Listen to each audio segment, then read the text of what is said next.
Hey guys, welcome back. I have Lexie here today, who's an amazing lady in property, and I'm sure you've come across her. Her socials are so funny and so entertaining. I love them, and they always keep me happy. So I'm super excited she's been joining me today. So, Lexie, how are you?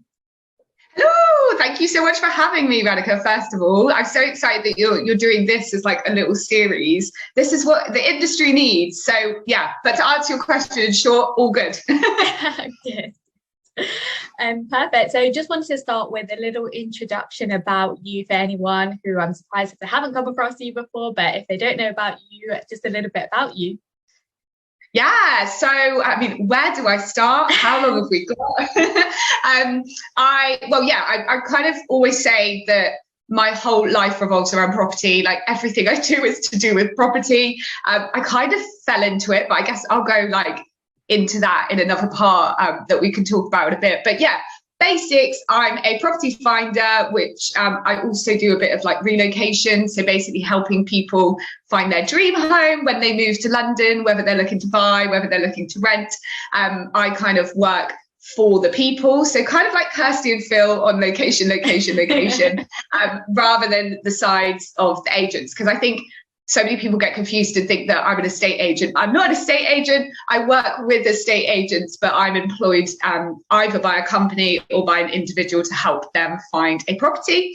And then on the other side, I also develop properties. I invest in properties. I'm kind of an investment landlord in West London. That's kind of like my little pocket. But I'm looking to expand into a little bit of like short-term accommodation because I'm originally from Devon. And as we all know, it is popping off down there, isn't it? In the southwest, everyone's trying to get an Airbnb. Yeah, pretty much. But yeah. Oh, that's cool. I didn't know you did the finding for people to move into London and finding their dream home. That's something new to me. Which part do you want to see? What's so good about this, isn't it? Exactly. Like I learned so much from these, and just like because you only see people on social media or only speak to them about like certain things, but you don't really kind of deep dive into what they do, what their background is, etc. But how did you even start in property? Was it the finding the houses for other people, or was it the investment side and being a landlord? So I started in more of finding property for people. So basically going back 10 years, I was studying music at university. That's what I did my degree in. I always wanted to be a singer, so very different from this. But I think going to music school in London, there were so many talented people out there, and it just gave me a massive wake-up call. But I was like, well, it was a fun 3 years, but I didn't come out of uni with a job. My focus changed a bit. You kind of learn that industry is very tough, and it just wasn't for me, basically. So I came out of uni without a job. My boyfriend at the time, I actually met because he was my estate agent. So I rented through an estate agency, and then I started dating my estate agent, as you do. We're still together now, 10 years later, which is mad. But I was like, I need a job, help me. So he said that I could go work for him part-time, like on Saturdays. So I was basically the Saturday girl, like doing all the admin, doing like one-off viewings and just running around doing a bit of everything. And then I actually worked for him full-time for about 6 months, which was great because it gave me an insight into property and the industry. And I was meeting landlords who owned like 60 properties. And I was like, how do you own 60 properties? Like, why do you do it? Like, to me, it was so like far away and impossible. And like, how on earth have you got to that? So that's really what piqued my interest in it in the first place. But I didn't get on doing the agency side of things. Like that it wasn't for me. Like I wanted to go and help the people. So my boyfriend said to me, well, why don't you go into relocation? And we work with a lot of relocation companies that are basically like moving in people who are here on like 3-year work placements or whatever for different companies. So I reached out to some of the relocation companies where I liked the look of them. I was like, oh yeah, this one's in Chelsea. Like, let's apply to that one. Wherever I was happy happy to travel to. And I got a job with a guy that had literally just started up his own relocation company. So it had only been going for like 6 months. And he was just looking for someone to basically do everything. And that's exactly what I did, from going out to secure new clients, taking people out on home searches, tying up all the properties for them, putting forward all the offers, reviewing all the tenancy agreements, doing all their check-ins, just everything. And it was so much fun. I worked for him for about 5 years, and we grew the company, and we hired my cousin. And he now has some massive clients. Like I still work for him a bit now as a freelancer, and he's just done so well. And that's kind of how I got into it.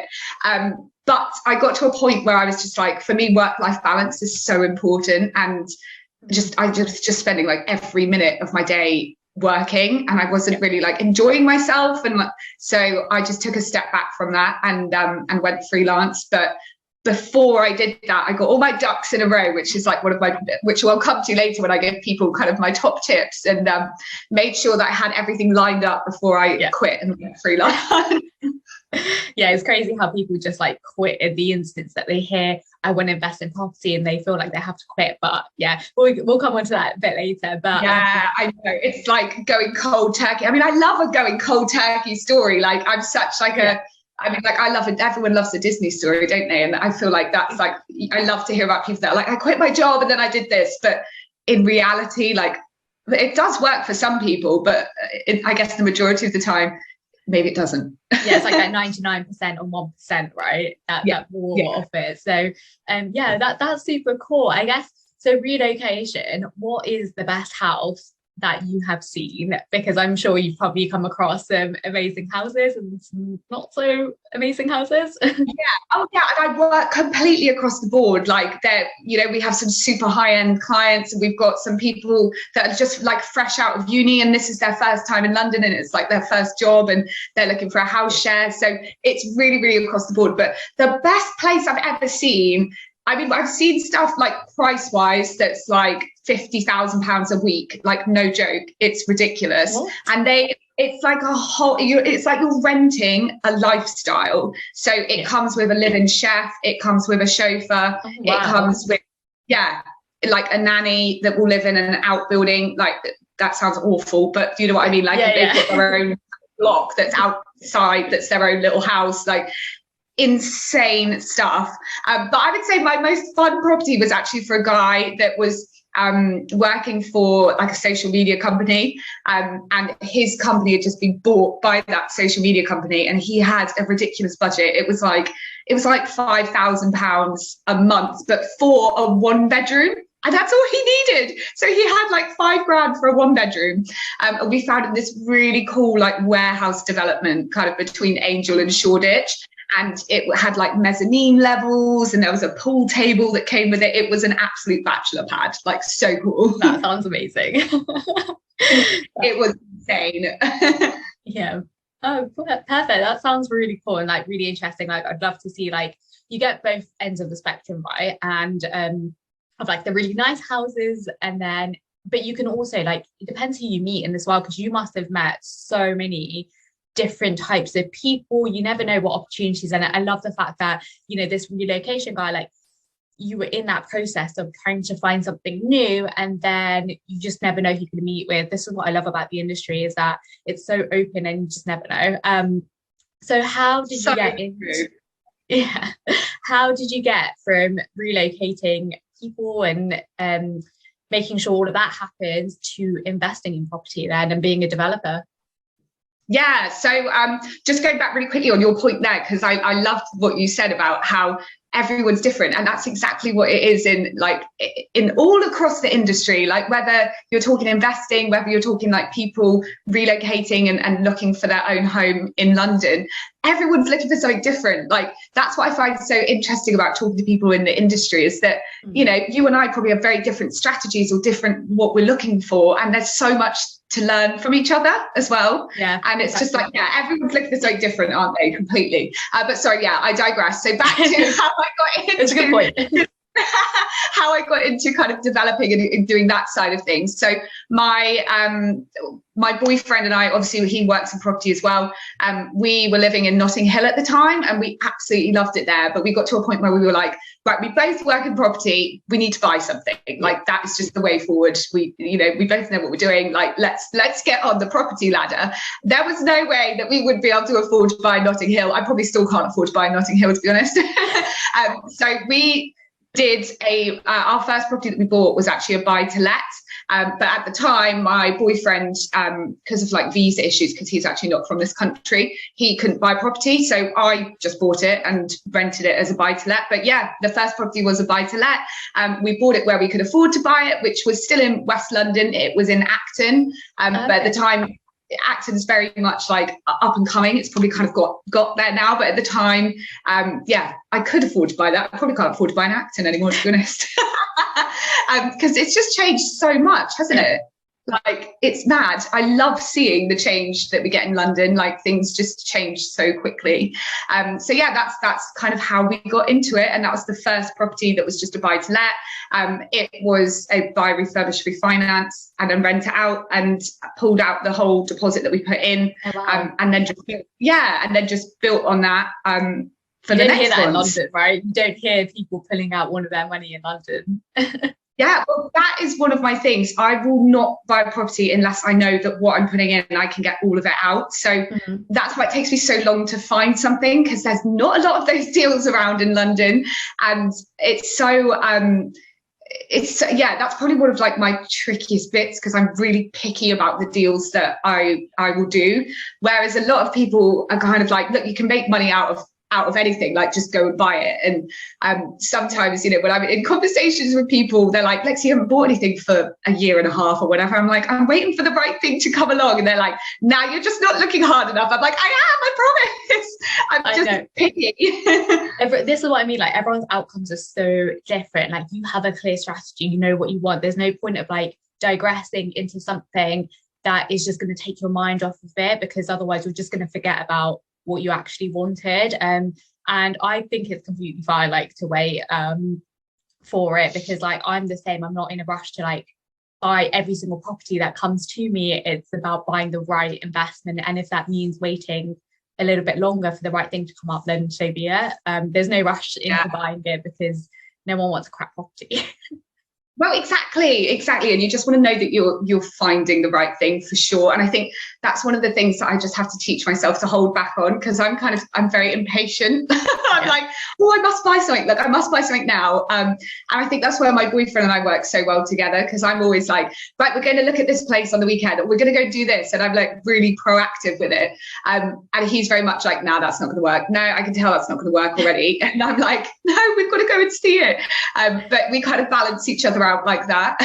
But you need that. Like, it's so great to hear, because like, you need that counterbalance, right? Like, you both just need to be in agreement, and sometimes it like reels you in to be like, okay, this is like what it actually needs to be. So yeah, that is literally the perfect situation, isn't it? So yeah, and it means that I in turn can, like, if he takes a back seat on things, at least I'm still getting out there and probably bugging all the agents to be like, what have you got? But that's such a key thing to do, isn't it? Like, do you do your own finding, Radical, or do you use sources? Like, what do you do? Yeah, I use sources, just because I'm just so time poor and I can't afford London, because the amount of money left in is just too much. So yeah. Right. Yeah, which makes complete sense. And that's what's so good. Like, sources save you time, money, hassle. And that's almost like the way that I look at my job as a property finder. It's kind of like sourcing. I'm just doing it for other people like yourself that don't have the time to do it. Exactly. Oh God, it's such a game changer. And honestly, people underestimate it so much. The main research is to find out who's good in the market. But once you find that like a couple of people in the market, different locations, you're fine. So yeah, exactly. I think that's so true, isn't it? About like anyone that's looking to use a sourcer is to find the right person. Because you hear horror stories, but that just means that you haven't found the right person, I guess. Exactly. And it's like, people find bad properties, but that just means that it's not the right property as well. So so going back to you done your first property, then what did you do after you got your first property? What was the next kind of move for you? Yeah, so then we actually looked at buying something for ourselves, and we thought, right, now's the time that we've had this buy to let going for a bit, we'll buy something for ourselves and move into that. Then we found a property in Chiswick in West London that we thought, oh, this is going to be a little bit too small for ourselves, but it would work really well as a flip. So it was like a 1.5 bed. It's only, I think it's like 1.5 bed. Yeah, well, exactly. It's like a 1 bed with a single box room. Yeah, study. Of course, they were trying to get like 2-bed prices for it. No. It was not a 2-bed. Definitely, 1 bed with a study, or like 1.5 bed. Yeah. But when we went to go look around it's about 50, I think it's about 50 square meters. So it's quite small and it's quite tight, and we just thought, oh, it's not going to be big enough for us. But what we decided to do was actually make it into a 2-bed. So it had like a lounge room, it had a separate kitchen, it had the little box room, and then it had a decent sized bedroom and a bathroom. So we just kept the bathroom where it was, we kept the decent sized bedroom where it was, we moved the walls on like the other side of the property to make it an open plan living room kitchen, because it was kind of big enough to do that. And then we knocked through where the kitchen and the box room was to make like a big size. So like really easy, just like to reconfigure it into a 2-bedroom, like a decent sized 2-bedroom. And then when we went to get that valued after we'd done like all the works to it, we were going to put it up for sale and just do a flip with it, but we didn't really get the amount that we wanted. The market just wasn't great. So we just thought, right, we'll just live in this one ourselves. So we still refinanced and just lived in it ourselves and managed to pull some stuff out. And then we were like, right, we'll kind of continue with that. We didn't really have another property after that one that we knew what we were going to be doing. So we were still on the lookout. And then on the same street, like at the end of the street, was this bungalow that was just derelict. It had a sold sign up for ages. And it was like that for like 6 months and nothing happened. So we thought, oh, we'll just call the agency that's got it sold and see what was going on. Because we were like, this looks like a really good like corner plot development opportunity. You could access online that people obviously had been trying to like put plans in, stuff was getting rejected. So when we spoke to the agent, they said, yeah, it's under offer subject to planning. And it had been like that for 18 months. So we were like, well, look, we'll just buy it now. We don't need it subject to planning. Like, we want to put an offer in. And when they put it to the vendor just blew the other people out. And they were like, that's like, we want to go with someone that's not going to sit around and wait for it. So we managed to secure that. And we were like, great. So because we weren't in a rush, so we didn't need it subject to planning. We were just going to I think we spent like 20k on it, getting it to a livable standard. Yeah. I say livable, there's literally like mold growing in my bathroom, but it's kind of got to do, I guess, because the whole place is going to be knocked down. So you don't want to spend like loads of money on it, knowing that basically every bit of money that you put into it to make it livable is going to get demolished. So it was a really basic, and that's the property that I'm sat in right now, really basic refurb. To just make it livable for us. And then we put in planning and we had it accepted quite quickly. I'd say it probably took us just like 8 months probably to get it accepted. Oh, that's quite quick.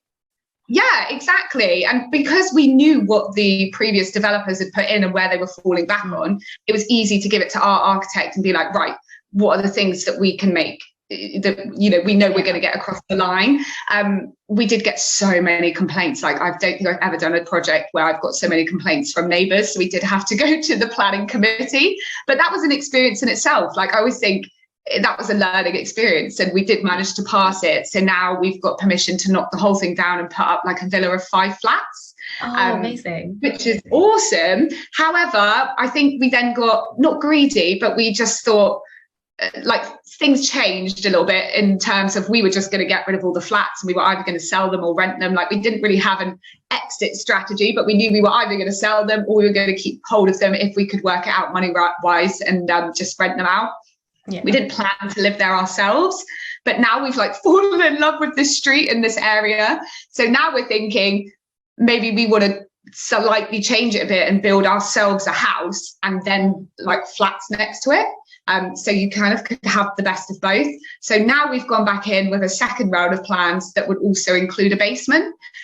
So fingers crossed on that one. And that fingers crossed, Yeah, that went in last week. So I guess 3 months from now, fingers crossed, we can start work on this place, which would be really cool. But yeah, in the middle of all that, whilst we've been sat here waiting for all these plans and waiting on all the planning, we've done a few other bits like around the area. I'd say my standard go-to is 1 bedrooms that you can make into 2 bedrooms. So I'm always looking for 1 bedrooms that are about 50 square meters, run down, that that you don't have to wait for planning. You don't need to put in any planning. It's probably going to cost 50 grand to do everything, and just turn it into a 2-bed and then pull your money out and rent it out. Like, that is always what I'm looking for. That's incredible, because it's like, being creative is what is needed in this industry. It's like, yes, you can do your standard buy to lets, you can do XYZ, like the standard investments, but like just being creative, like, and just changing one wall, which is like not just changing one wall, but literally just the idea of like changing the configuration of it is just crazy. And then you can know that and you've got loads of exit strategies as well, because you're in that area, you're living in that area as well. Like, I can't just move to like Newcastle where we've just bought the last property, or I can't move to like Peterborough where our HMOs are. So yeah. But that's where trust comes in so much. Like, for me, it's fine because I can go and check in on all my building works because they're around the corner. And, if things don't work out, like you just know the area, everything, what pound per square foot you're going to get on properties, what you should be getting. But what you're thinking about is you've got to trust so many people. You've got to trust your sources. You've got to trust all your building people, because I guess you don't personally necessarily know them that well. Like, you're not seeing them every day. No, I definitely don't. I think the Peterborough one was where we were most proactive with, one, because it wasn't too far as well, but it was such a big project that we were taking on that we kind of needed to make sure. But we were getting videos and stuff sent over, and like the people that we'd spent so much time figuring out the teams that we wanted. And I think that's where we're a bit behind on it, because we just want to make sure that we can replicate after.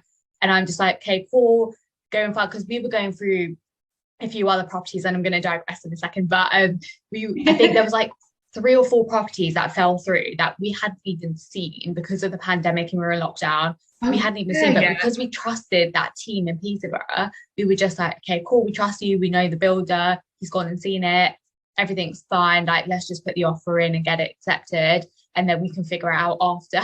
But yeah, trust is like a massive attitude thing. Like, so many people are so much like, oh, you need to know everything about what your exit strategy is, what you're going to do, how long it's going to take you. And I know, like, obviously do your analysis beforehand is so important. But sometimes you like, I find that I just fly by the seat of my pants, and I'm like, I know this is a deal. I don't quite know how it's going to work, but it's worth putting in an offer and just figuring it out later.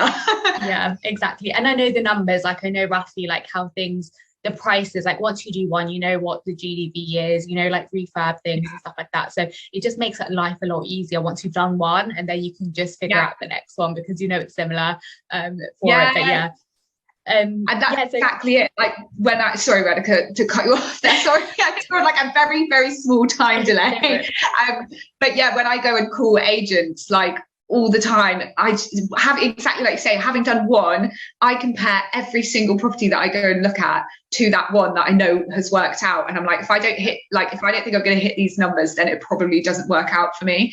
So I always say, or my boyfriend always says, like, if you find a deal, you can find the money. Like, it's about finding the deal, isn't it, first of all? Honestly, it's that finding the deal, because it's such a competitive market. So many people are coming up into this market, and it's crazy. I think, like, even especially after lockdown, everyone wants to be a property investor as well, so everyone's looking at the same deal. So it's like, just trying to make sure that you stick to your numbers, and that's it. But I guess one of the reasons why I wanted to start kind of the Women in Property series is women have challenges, and they've always had challenges in this sector. What challenges have you come across, and like, how did you deal with it? I guess my biggest challenge is probably numbers. Like, although I was really good at maths, I'm going to say that numbers don't come naturally or quickly to me. Like, I have a whole document on my Google Drive that is all like the I guess like all the, what would you call, like formulas of everything that you need to know in property. I feel like I should put it in a book. But I literally have to write them down, and then when someone says to me, you know, what are you yielding on that property or whatever, I have to go back and refer to that and be like, right, this is how I calculate the yield of things, because it's not like, it doesn't stay in my head, and I feel like if that just comes in practice, once you are doing that day in, day out, like you'll remember how to do it. But for now, I really have to go back and check things and be like, right, okay, that's how I calculate that. And that's how I figure that out. So I think that is one big thing for me, is numbers, remembering formulas, and just trying to, like, I will sit down at dinner with my boyfriend sometimes and I'm like, can you like test me on this? And, you know, if this is the price that you're buying something at, this is what you're renting it out at, like, what's the yield? Go on, Lexie. Like, I love that. I know, because I just, to me, like, it's the doing it and knowing why you've got to do it, if that makes sense. Like, that will help me understand things. So that's one of the things I think, like we mentioned earlier, just being patient and reminding myself, like, okay, it's fine. It's okay to wait for the right deal. Like, don't get pressured by people around you being like, oh, you really should have bought something for now, or, oh, your mortgage offer is going to expire because you haven't bought something. Like, you don't feel pressured into buying the wrong thing. It's absolutely fine to sit around and wait for the right thing, but I do sometimes find myself being very impatient and almost getting like, it's that, you know, like that saying that comparison is the thief of joy. Like, you see other people like that have bought 4 properties in the space of the time that it's taken you to buy 1, and sometimes you know, but you've got to weigh up. You're like, well, they're buying in different areas, you know, they're using a completely different strategy, they're using investors. Like, you just got to do what's right for you. Exactly, yeah. And I think social media has a massive part to play in that, because you see people, and everyone's guilty of it. I've definitely done it before as well. But obviously, when you get the keys to a house, but then you see people like constantly posting about houses, and I'm the same. I'm like, they've got XYZ set up, or they're doing XYZ strategy with completely different, etc. Like, yeah, that comparison, especially on social media, just makes it even harder not to compare yourself to other people. Yeah, that's so true. And I think that is one of the biggest things, to just remember your lane and stick with it. Like, don't feel like you know, could start something new. If I was going to start investing in a completely different area and using a completely different strategy, you know, it would take me so long to learn it. And that's not a bad thing. Like, that's I probably should be doing something like this, because it broadens your horizons, doesn't it? And it helps you learn something new. But right now, I know that what I'm doing works for me personally, and I'm kind of like, if it's not broken, don't fix it. Exactly that. Cool. So I guess where are you now? What are you doing now? I know you're going through the planning on this particular house, but I guess since your first property, like, or even getting into that estate agent, I guess what have you done so far then? Yeah, so I guess like my aims and my goals and what I'm planning to do next is the next big project that I've got. So waiting for the planning to come off on this. In the meantime, we've got another property that is in Brook Green. That was one of those kind of, you know, when you come across stuff and you weren't looking for it, and then you're like, oh, actually this works really well. There was, again, another 1-bedroom. I think it's 67 square meters, so it's a really good size. And it would have been so easy to just turn it into a 2-bedroom and then off you go. However, my boyfriend and I were going to buy it on our own, and then we actually realized that we probably could do very similarly to what we did to another property, because it was on the 2nd floor, is to buy like the roof space off the freeholder and go up into the roof and then turn it into a 3-bed. So cool. We've already done a project that was exactly like that we did. We actually invested with my dad, and did like a little joint venture with him in kind of on the borders of Acton and Chiswick. So we were like, well, that worked for us, let's do this. But of course we needed more money to put into then the development of it. So we did another joint venture with like another couple that we know that are into property as well. So we thought, oh, we'll go in with them. So that is being done at the minute. In fact, I'm going to go there this weekend, and so I'll post an update on that soon, because I haven't seen it since Christmas, and before Christmas it didn't have a roof. So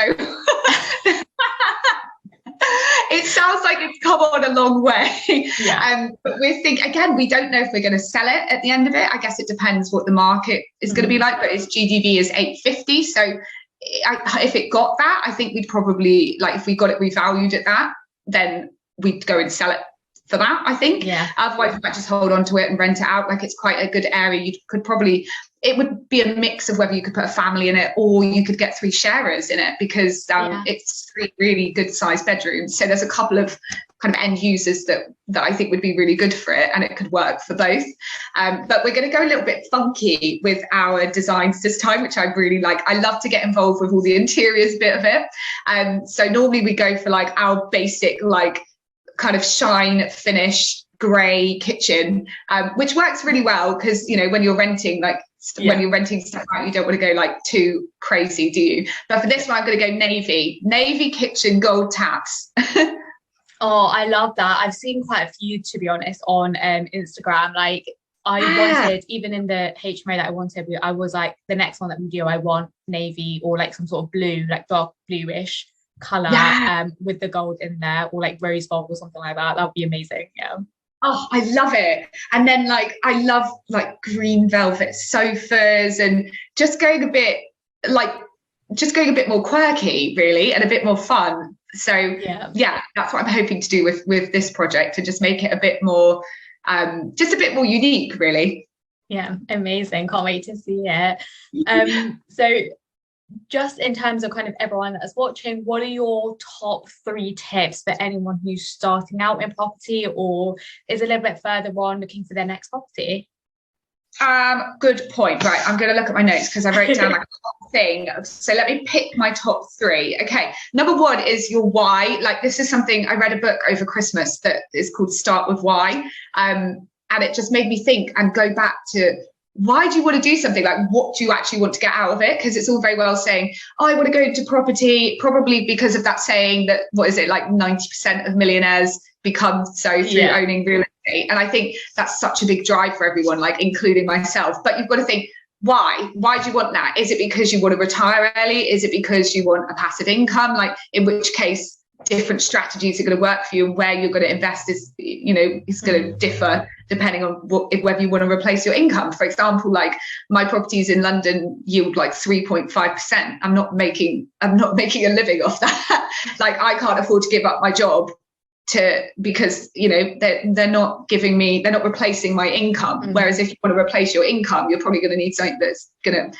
get a higher yield and maybe invest somewhere else. So I think go back to why and why you want to do it. And like a 5-year plan is, I know it sounds cliche, but it's always such a good thing to have. Like, even if you don't stick to it, at least it's goal setting and has set you've kind of in that mind frame to be like, that's my aim. I appreciate that, things change all the time, don't they, and go with it. But at least you've got a goal. So that's my number 1, your why. I think don't necessarily overthink it. I mean, I've just spent this whole episode saying that I overthink everything, and it takes me forever to find my next property. But don't overthink it. Like, at the end of the day, you know, whether you are actually buying something for yourself to live in or whether it's an investment piece, you know, if you can just sell it again. I don't know why people get so fixated on, I'm buying my forever home. This has got to be my forever home. It's got to be perfect. But you can just, if it's not your forever home, and everyone's lives change, you just sell it. Done. So don't feel like it's like it is the be all and end all of of buying your perfect dream home. And also, like, on that note, like, not overthinking it. You're always going to have friends, family, whoever random person on the street, if you tell them your life story, that they're going to say, don't buy now, like, the market's not great, don't buy. But unless these people are doing what you want to do and they are where you want to be, like, don't take advice from people that, you know, are running around saying the sky is falling kind of thing, because there could always be a good reason not to buy.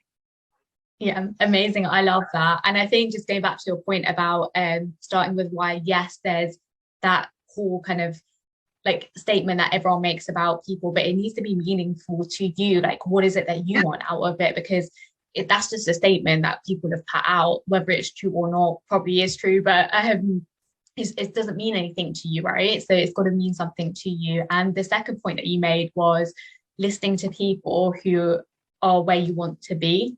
I love that, because everyone's going to say no, like, people, but they're not in the position that you want to be in. So I love that second point as well. Yeah.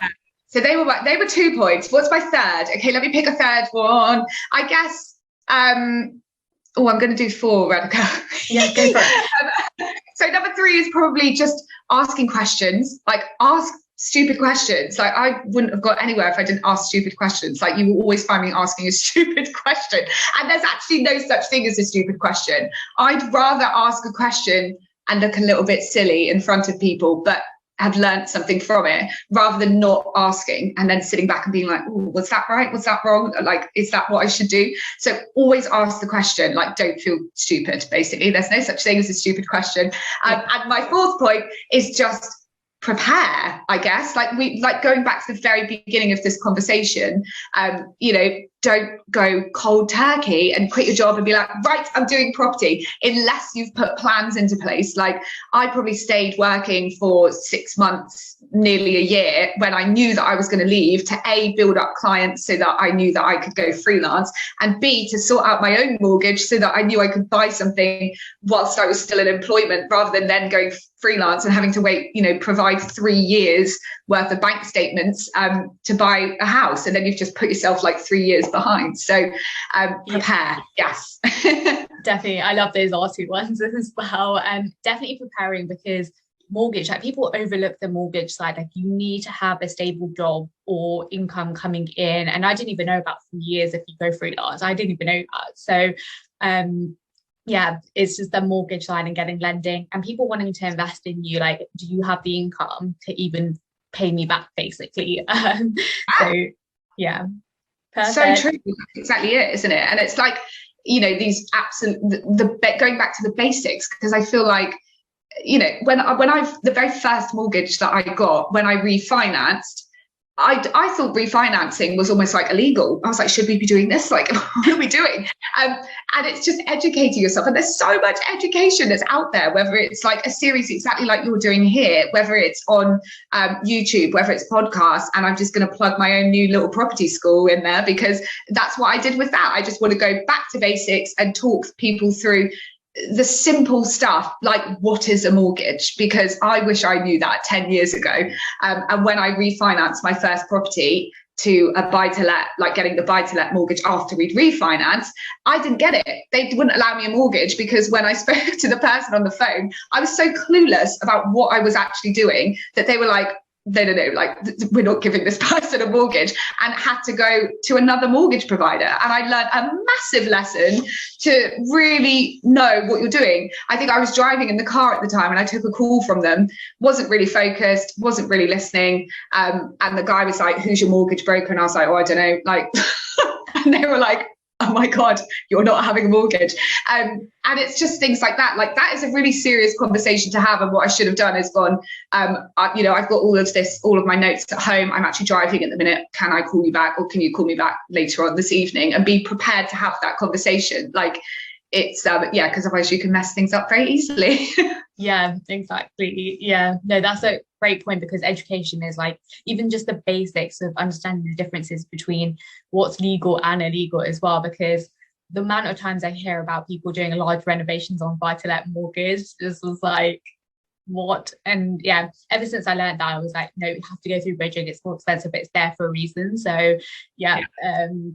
It's crazy. Yeah, to like bridging, like development finance that I've used in some of my properties as well. And it's just like even those things to and it's so funny because the reason I very, very first found you in the beginning, Monica, is through Sam, who does the Game of Loans podcast. Yeah. So but it's talking to people like Sam and just asking that question, like if you're not sure on things, and I'll cover this like in my property school as well, but like, what's a bridging loan? What is development finance? Like all those things that we think, because we've done it so many times, that now we just know inside out, but they're actually things that I think I wish that I knew that 10 years ago. I would have been so much further along than I am now, but you know, you learn. It's also the stigma that comes with it, right? Because bridging finance and development finance has so much bad connotations around it. So just educating yourself, like even if something is badly perceived, go and do your own research about it, go and speak to the experts in that field, because they'll tell you if it's risky or not risky, you know, for you, because it depends on you, right? So yeah, that's exactly it. And that goes back to that point of asking the questions, like just go and ask someone like Sam. Yeah. Oh, that was what I wanted to say. I was like, I had a point on it, but I like address it if I know it's like stupid but not stupid. but I'm a bit scared to ask it, I'll just say this is a stupid question, and it kind of eases that tension already. So it makes life easier. But yeah, thanks so much for coming on to this. It was so much fun. I learned so much about you, and I think being creative, preparing yourself, finding your reason why is going to be massive for anyone that is listening in. If anyone wants to find you, where can they find you? Yeah, so across all socials, I try and keep it simple. I'm being like blinded by the sun here, Radhika. I'm like glowing. So you can find me across all socials at Lexie Carducci, which is LEXIE CARDUCCI, mostly on Instagram.